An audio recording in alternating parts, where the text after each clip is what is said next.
ती छान गुलाबाचं फुल आले. ह्या इकडे एवढ्या कळ्या आल्यात, शेवंतीला आल्यात, गावठी गुलाबाला पण आल्यात. आणि आता हे फुल आहे ना, हे कुठं चाललं माहिती का? देवाच्या चरणी.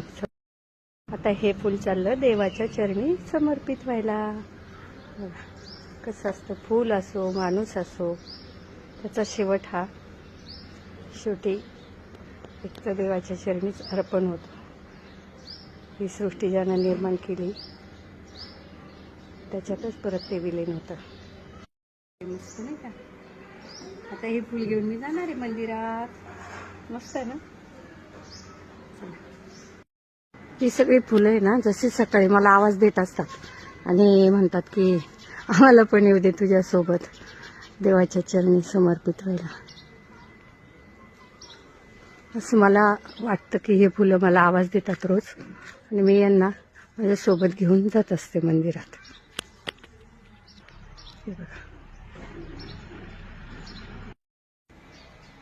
झाडं, फुलं, पक्षी सगळ्यांना भावना असतात बरं का. फक्त त्यांना आपल्यासारखं बोलता येत नाही.